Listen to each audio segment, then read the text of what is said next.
صلی اللہ علی محمد صلی اللہ علیہ وسلم. اللهم صل على محمد النبي الأمي وعلى آله وسلم تسليما. اعوذ باللہ السمیع العلیم من الشیطان الرجیم. بسم اللہ الرحمن الرحیم والصلاۃ والسلام علی رسولہ الکریم.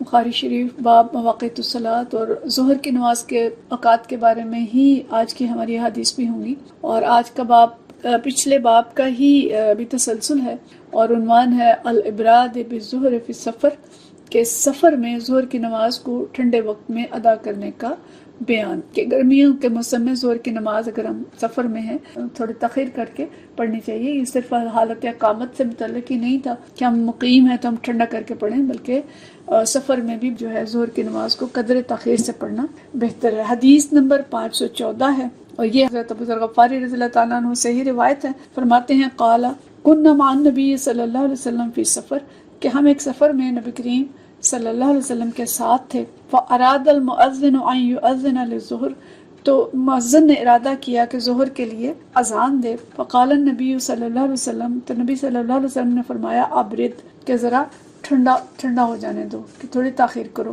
ثم اراد ان يؤذن فقال له ابرد، پھر انہوں نے ارادہ کیا اذان دینے کا، تو آپ نے فرمایا کہ تاخیر کرو، ٹھنڈا ہو لینے دو.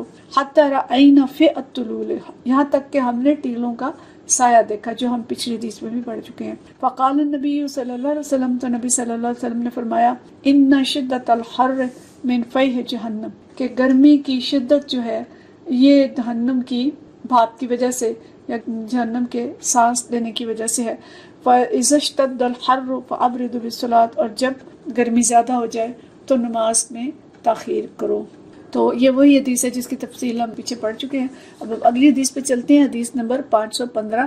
پچھلے باب میں دو باب میں ہم نے پڑھا کہ ظہر کی نماز کو گرمی میں تاخیر کر کے پڑھنا چاہیے، لیکن اس کا یہ مطلب نہیں ہے کہ ظہر کی نماز کا وقت ہی تاخیر سے شروع ہو گیا اور جو اول وقت تھا وہ ختم ہو گیا. اگلی حدیث سے ہمیں پتہ چلے گا کہ ظہر کا وقت جو ہے وہ تو بہرحال جیسے ہی زوال سورج کا ہوتا ہے تو اسی وقت ظہر کا وقت شروع ہو جاتا ہے. تو اس باب کا عنوان ہے وقت ظہر عند الزوال، کہ ظہر کے وقت کا زوال کے قریب شروع ہونے کا بیان. وقال جابر فرماتے ہیں کان نبی صلی اللہ علیہ وسلم یصلی بالحاجرۃ، کہ نبی صلی اللہ علیہ وسلم نے حاجرہ یعنی بالکل دوپہر کا جو وقت تھا اس وقت نماز پڑھی.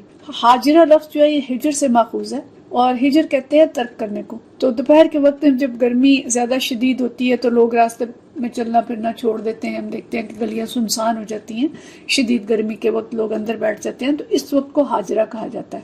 تو نبی کریم صلی اللہ علیہ وسلم نے حاجرہ کے وقت یعنی جو شدید گرمی کا وقت، شدید جو سورج بالکل زوال کا وقت تھا اس وقت نماز پڑھی، یعنی اول وقت پر ظہر کی نماز پڑھی.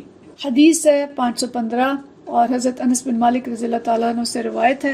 فرماتے ہیں انس بن مالک ان رسول اللہ صلی اللہ علیہ وسلم خرج حین زاغت الشمس، کہ نبی کریم صلی اللہ علیہ وسلم سورج ڈھلنے کے وقت باہر تشریف لائے. یعنی بالکل جب ہم کہہ لیں نا کہ جیسے ہمارے یہاں 12 بجے سورج بالکل نصف النہار پہ ہوتا ہے اور 12:05 پہ وہ ڈھل جاتا ہے، تو یہ وہ والا وقت مراد ہے کہ جیسے ہی سورج ڈھلا تو آپ صلی اللہ علیہ وسلم تشریف لائے. فصلی الظہر، اور ظہر کی نماز پڑھی.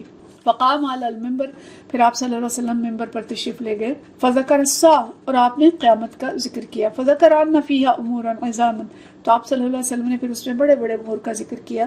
ثم قال، پھر فرمایا من حب ان یسأل عن شیء فلیسأل، کہ اب تم میں سے جو کوئی چاہتا ہے کہ مجھ سے کوئی بات پوچھے تو پوچھے. فلا تسألونی عن شیء الا اخبرتکم، جو کچھ بھی مجھ سے پوچھو گے آج میں اس کا جواب دوں گا. یعنی کوئی سوال ایسا نہیں ہوگا جس کا جواب میں نہ دوں. ما دمت فی مقامی ھذا، جب تک کہ میں اس مقام پہ موجود ہوں. فاکثر الناس فی البکاء، تو لوگ جو تھے وہ ان کے اوپر گریا تاری ہو گیا. اور وہ اکثر یقول، اور آپ صلی اللہ علیہ وسلم بار بار یہ فرماتے رہے سلونی سلونی، کہ مجھ سے پوچھو مجھ سے پوچھو. فقام عبداللہ بن حذافہ السہمی، حضرت عبداللہ بن حذافہ السہمی جو تھے وہ کھڑے ہوئے. فقال من ابی، میرا باپ کون ہے، یعنی میرا والد کون ہے. قال ابو کا حذافہ، فرمایا کہ آپ کے والد حذافہ ہیں. ثم اکثر یقول سلونی، پھر آپ بار بار فرماتے رہے کہ مجھ سے پوچھو مجھ سے پوچھو. فبرک عمر علی رکبتیہ، حضرت عمر رضی اللہ تعالیٰ عنہ جو ہیں وہ دوزانو ہو گئے، اپنے گھٹنوں پہ گر پڑے آپ کے، یا یہ بھی آتا ہے کہ آپ کے قدموں میں گر پڑے. فقال، اور فرمایا، رضینا باللہ ربا وبالاسلام دینا وبمحمد النبی صلی اللہ علیہ وسلم. وہ بار بار یہ کہتے رہے کہ ہم اس بات پر راضی ہو گئے کہ اللہ ہمارا رب ہے، اسلام ہمارا دین ہے، اور محمد صلی اللہ علیہ وسلم ہمارے رسول ہیں. یعنی وہ بار بار یہ کہتے رہے. فسکت، پھر آپ صلی اللہ علیہ وسلم خاموش ہو گئے. ثم قال، پھر آپ نے فرمایا، عرضت علی الجنت والنار، کہ جنت اور دوزخ جو ہیں میرے سامنے حاضر کر دیے گئے. فی عرض ھذا الحائط، یہ جو دیوار ہے سامنے، جو بھی دیوار تھی، کہ مجھے اس کے اوپر یا اس کے کونے میں جنت اور جہنم دکھا دیے گئے.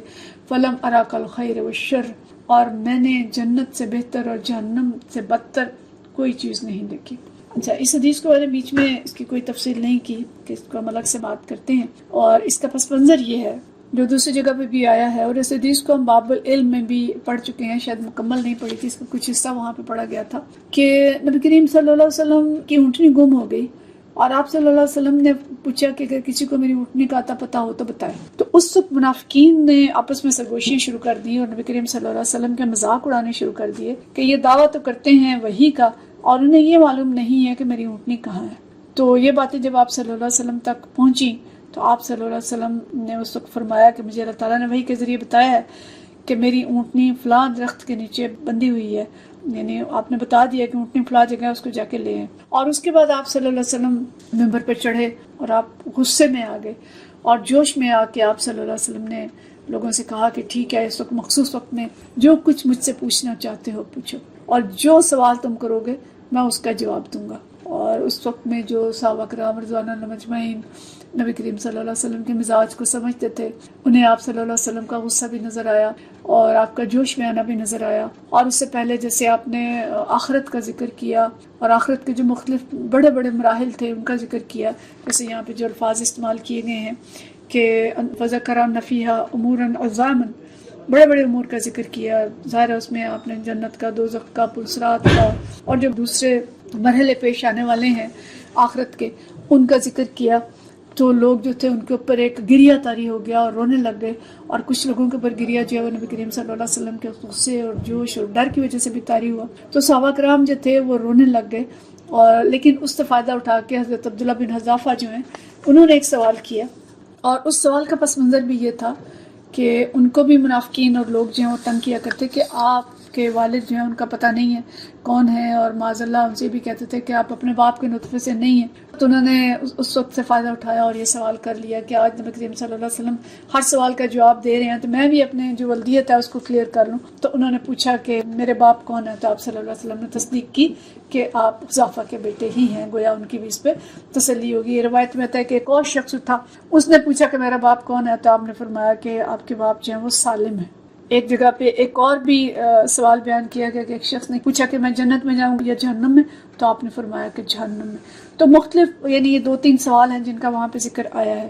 لیکن حضرت عمر رضی اللہ تعالیٰ عنہ کو اندازہ ہو گیا کہ آپ صلی اللہ علیہ وسلم اس وقت سخت غصے میں ہیں، اور انہوں نے اٹھ کے پھر جو بولا کہ رضینا باللہ ربا وبالاسلام دینا وبمحمد صلی اللہ علیہ وسلم نبی و رسولا، بار بار یہ پڑھتے رہے یہاں تک کہ آپ صلی اللہ علیہ وسلم کا غصہ جو تھا وہ ٹھنڈا ہو گیا. اور پھر آپ صلی اللہ علیہ وسلم نے فرمایا کہ جنت اور جہنم جو ہیں وہ میرے سامنے دکھائے گئے، اور آپ نے فرمایا کہ یہ جو سامنے دیوار ہے اس کے اوپر، یعنی آج ہم اس کو سمجھ سکتے ہیں، اس کو نہیں سمجھ آئی تھی یا نہیں، کہ جیسے ڈسپلے کر دیا ہوگا، جیسے ہم ایک اسکرین پہ دیکھتے ہیں تو ہو سکتا ہے کہ اس طرح اس دیوار کو اسکرین بنا کے تو نبی کریم صلی اللہ علیہ وسلم کو جنت اور دوزخ کے جو حقیقی مناظر ہیں وہ دکھا دیے گئے. فی عرض ھذا الحائط، کہ اس دیوار کے عرض پر، اس کی چوڑائی میں مجھے جنت اور دوزخ دکھا دیے گئے، اور آپ نے فرمایا کہ میں نے جنت سے بہتر اور جہنم سے بدتر کوئی چیز نہیں دیکھی.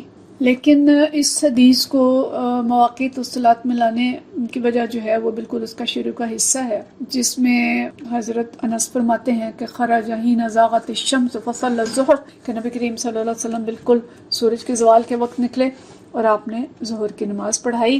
تو اس سے معلوم یہ ہوتا ہے کہ جیسے ہی سورج تھوڑا سا ڈھلتا ہے تو زوال کے بعد ظہر کی نماز کا وقت جو ہے وہ شروع ہو جاتا ہے، اور آپ صلی اللہ علیہ وسلم نے اس وقت ظہر کی نماز پڑھائی. تو اس دن ظہر کی نماز آپ نے اول وقت میں پڑھائی، تو اس پہ یہ ڈسکشن کی گئی ہے یا اس کی توجیہ کی گئی ہے کہ ہو سکتا ہے کہ سردیوں کا موسم ہو، اور سردیوں کے موسم میں آپ نے زوال کے فوراً بعد جلدی سے نماز پڑھائی، اور یہ بھی ہو سکتا ہے کہ گرمی ہی ہو لیکن آپ صلی اللہ علیہ وسلم نے اول وقت بتانے کے لیے نماز جو ہے وہ اول وقت میں پڑھا دی۔